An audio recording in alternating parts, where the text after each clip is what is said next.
Oi pessoal, tudo bem? Estamos de volta aí com nossos vídeos, né, da parte de ensaio de materiais, falando especificamente aí sobre a parte de tração.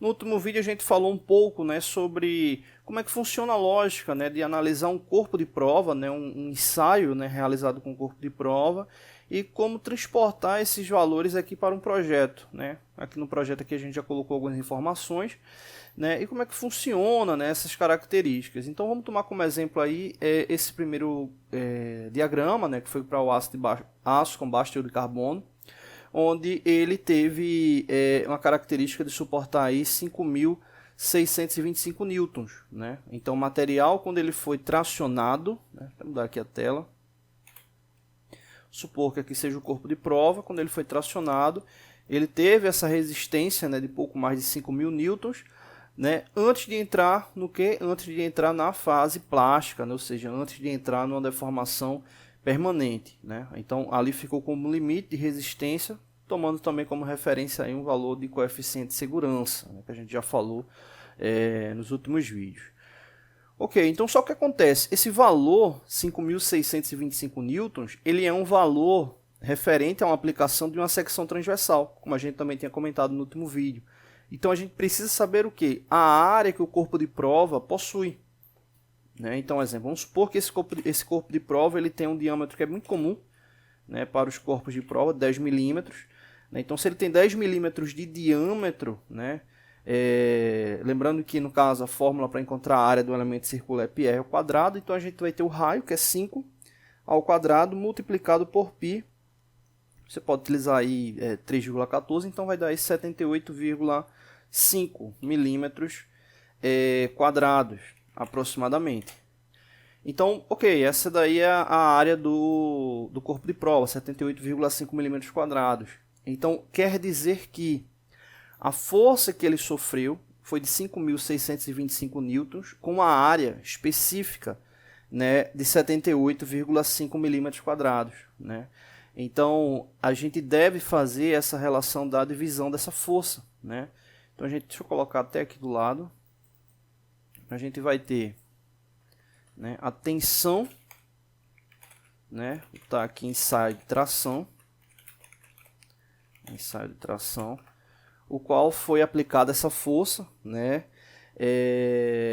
vou até verificar aqui o valor, 5.625 newtons, vamos colocar aqui 5.625 newtons, no caso dividido ali pela área, né, que dá 78,5 milímetros quadrados, né?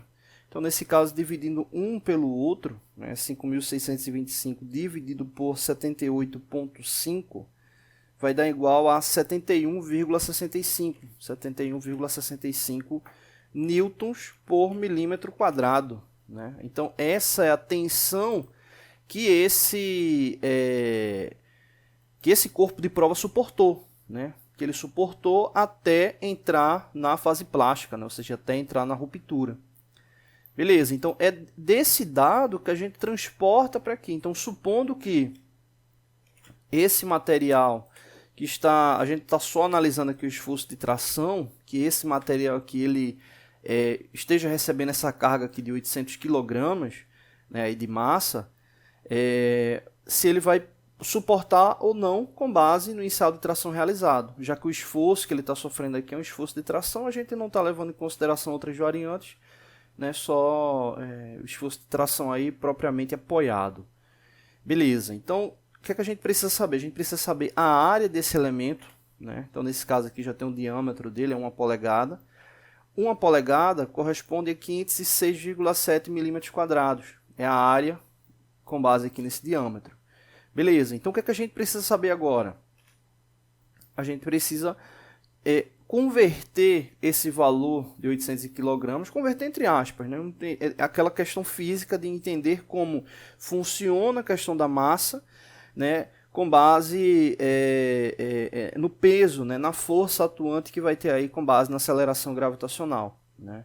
Então, se a gente for pegar, né, essa massa de 800 kg, né, para entender, né, esse valor aí com base em newtons, a gente pode fazer, né, essa verificação, né, fazer o cálculo, né, referente ao peso, né, já que o peso é a massa vezes a aceleração. Então, como a gente tem a massa, né, e aí a gente vai supor a aceleração comum da gravidade, 9,8 metros por segundo ao quadrado, né, então fazendo aí essa multiplicação, né, a gente consegue aí encontrar esse valor em newtons, né, em newtons, levando em consideração essa característica da aceleração, né. Então, vou até colocar aqui ao lado, que no caso aí faria uma referência aí para 800 kgf, né? Faria uma referência aí para 800 kgf. Então a gente vai ter, fazendo essa multiplicação, essa relação de conversão, né? Ou seja, multiplicando esse valor por 9,8, a gente encontraria aproximadamente 7.845 newtons, né? Então essa aí seria relativamente aí à força atuante com base nesse projeto, né? Tomando como referência aí a aceleração da gravidade.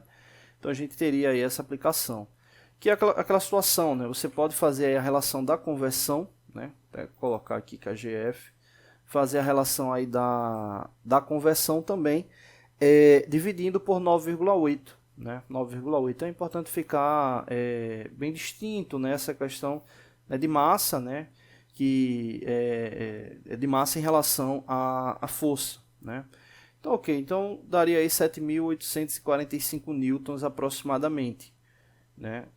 Só que aí o que acontece? Você pode dizer o seguinte: pô, deu 7.845 newtons, então já sei que não dá para suportar, né? No gráfico deu 5.625, só que a gente tem que lembrar de fazer essa relação proporcional com base na unidade, né? Ou seja, a gente tem que fazer a mesma ação que foi feita aqui anteriormente. Então, dividir esse valor, 7.845 newtons, pela área, mas a área do elemento que está sendo utilizado no projeto. Nesse caso, é esse aqui, com diâmetro de 1 polegada e cuja área é 506,7 milímetros quadrados. Então, a gente vai fazer aí essa divisão. 7.845 dividido por 506,7, né? Vai dar 15,48 newtons por milímetro quadrado. Ou seja, a força que está, a tensão, né, que esse material está suportando, né, no caso o material que está sendo tracionado, né, esse cabo, é de 15,48 newtons por milímetro quadrado, né? E a gente sabe que o limite de resistência dele é de 71,65 newtons, né, por milímetro quadrado, ou seja, não chega nem a 50%, né, do valor de tensão que ele suporta, né, com base na análise do diagrama tensão-deformação mostrado anteriormente, né. Obviamente, você deve sempre... parece bobagem que eu vou falar, mas às vezes é importante reforçar, né. Essa análise aqui, ela toma como referência lá um material específico, né? Então, a gente não pode estar fazendo essa análise, né, sem ser, obviamente, no material específico. Então, tem toda aquela questão da rastreabilidade que a gente tinha comentado. Exemplo, vamos supor que em uma determinada empresa utilize aço com baixo teor de carbono, né, comprado da empresa X. Beleza. Né, utiliza ele, processa ele e faz lá seu produto. E aí vai utilizar um corpo de prova fabricado sem ser com base naquele mesmo aço que aquela empresa vende, né? Então é importante que tenha essa questão da rastreabilidade, ou seja, o material que vai ser ensaiado seja o material de fato que vai ser utilizado, né? Na mesma condição, né? Para que o ensaio ele seja validado, né? E obviamente seguindo aí as normas específicas, tá bom? Então nesse caso aqui mostra que para esse teste aqui, né, o material iria suportar tranquilamente. Tá bom? Então é isso, não deixe de se inscrever no canal, toda semana tem vídeos novos. Valeu!